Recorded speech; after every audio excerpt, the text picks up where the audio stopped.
तो भारत के द्वारा पाकिस्तानी आतंकियों को ठिकाने लगाने के लिए शुरू किया गया ऑपरेशन सिंदूर अब एक नए मोर्चे पर डायरेक्टली पाकिस्तान के लिए काल बन चुका है।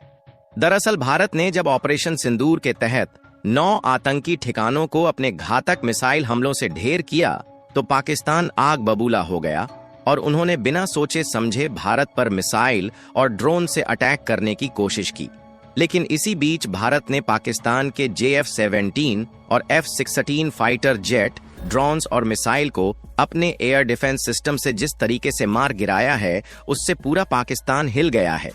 लेकिन जब पाकिस्तान ने भारत पर हमला करने की कोशिश करके सीधे तौर पर युद्ध की शुरुआत ही कर दिया है तो भारत ने भी अपने युद्धपोत वाहक INS विक्रांत को फुल एक्टिव कर दिया है और इसी INS विक्रांत से मिसाइल का हमला करते हुए पाकिस्तानी नौसेना के अड्डे और कराची बंदरगाह को निशाना बनाकर पूरी तरह से तबाह कर दिया, जिससे भीषण आग लग चुकी है। यही नहीं बल्कि INS विक्रांत द्वारा कराची में हमला करने के साथ साथ पाकिस्तान के इस्लामाबाद और लाहौर समेत कई प्रमुख शहरों में ड्रोन बरसाए जा रहे हैं। तो चलिए भारत के घातक हथियारों और उनके द्वारा किए गए पाकिस्तान पर सटीक हमले के बारे में विस्तार से समझते हैं। लेकिन आगे बढ़ने से पहले कमेंट बॉक्स में जय हिंद जय भारत लिखकर चैनल को सब्सक्राइब जरूर कर लीजिए। देखिए, भारत और पाकिस्तान के बीच युद्ध को लेकर जो सबसे बड़ी अपडेट निकल कर आ रही है वह यह है कि एक रिपोर्ट नहीं बल्कि कई रिपोर्ट्स चीख चीख कर इस बात का दावा कर रही है कि पाकिस्तान का जो कराची पोर्ट यानी कि बहुत ही ज्यादा यूज किया जाने वाला बंदरगाह है, जिसका इस्तेमाल न सिर्फ अपनी नवल फ्लीट के लिए पाकिस्तान करता है बल्कि देश दुनिया से एक बड़े लेवल पर व्यापार करने के लिए सामानों को ले जाने और ले आने का काम करता है। इसी बंदरगाह में जो नेवी बेस है उस पर भारत के INS विक्रांत द्वारा मिसाइल से बड़ा हमला कर दिया गया है। बताया जा रहा है कि भारतीय वायुसेना के बाद अब नौसेना भी एक्शन में आ गई है।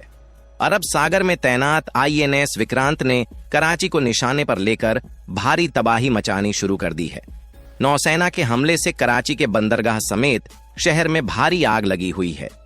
INS विक्रांत से पाकिस्तान के कराची और ओरमारा बंदरगाह पर कई मिसाइलें दागी गई हैं, जिससे दोनों पोर्ट पर भयंकर आग लग गई है। हालांकि अभी भी इस खबर की आधिकारिक पुष्टि बाकी है, लेकिन इस बात की जानकारी एक नहीं बल्कि कई न्यूज रिपोर्ट्स में सीधी सीधी दी गई है।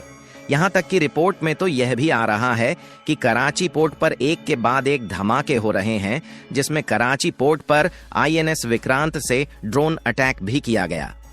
देखिए, जब भारतीय नौसेना का INS विक्रांत के साथ युद्ध में सीधे तौर पर इन्वॉल्व होने की बात हो तो चीन जैसे देश भी एक बार के लिए कांपने लगते हैं, तो पाकिस्तान तो दूर की बात हो गई, क्योंकि INS विक्रांत भारत का पहला स्वदेशी एयरक्राफ्ट कैरियर है और स्वदेशी होने से फायदा यह है कि इसका पूरा कंट्रोल भारत के पास है और अगर कोई अचानक खराबी भी आ जाए तो उसको भारत खुद बना सकता है।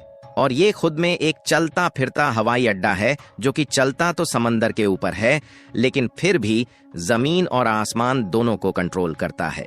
फिलहाल की बात करें तो अरब सागर में यहीं पर कहीं आसपास इस एयरक्राफ्ट कैरियर को भारत के द्वारा तैनात किया गया है। आपको बता दें कि भारतीय नौसेना का पश्चिमी बेड़ा मुंबई से संचालित होता है। ऐसे में यह पूरी तरह से तैनात होने के साथ साथ किसी भी हमले का जवाब देने के लिए तैयार है। साथ ही पाकिस्तान पर मिसाइल और ड्रोन से हमला होने की जो बात हो रही है वह भी यही से इसी एयरक्राफ्ट कैरियर के द्वारा किया गया है। अगर आप सोच रहे हैं कि इस फ्लीट में केवल यही एक एयरक्राफ्ट कैरियर होता है तो ऐसा बिल्कुल भी नहीं है, बल्कि INS विक्रांत एक शक्तिशाली कैरियर स्ट्राइक ग्रुप का हिस्सा है। इस ग्रुप में इसके साथ साथ एक विमान वाहक पोत, डिस्ट्रॉयर्स, फ्रिगेट, पनडुब्बी रोधी युद्धपोत और अन्य सहायक जहाज भी शामिल हैं। यह पूरा स्ट्राइक ग्रुप वायु, सतह और पनडुब्बी हमलों से पूरी तरह से सुरक्षा कवच देता है। यह यूनिट इतनी ज्यादा कैपेबल है कि किसी भी समय पाकिस्तानी नौसेना को चुनौती दे सकती है और कराची व ग्वादर बंदरगाह तक भारी नुकसान पहुंचाना इसके लिए कोई बहुत बड़ी बात नहीं है।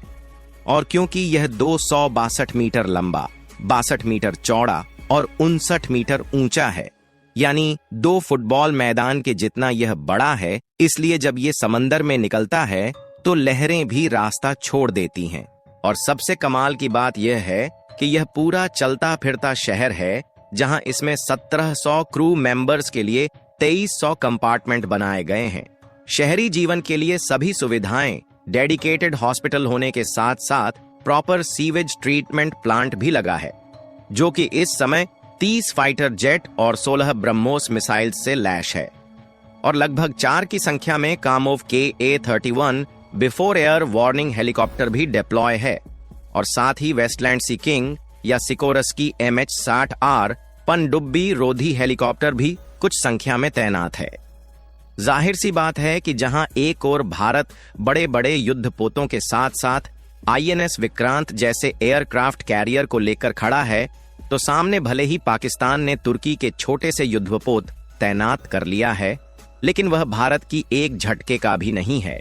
और वैसे भी जब भारत और पाकिस्तान के बीच मिलिट्री पावर में कंपैरिजन देखा जाए तो एक बहुत बड़ा डिफरेंट देखने को मिलता है, क्योंकि भारत जहां मिलिट्री पावर में चौथे नंबर पर है, वहीं पाकिस्तान 12वें नंबर पर।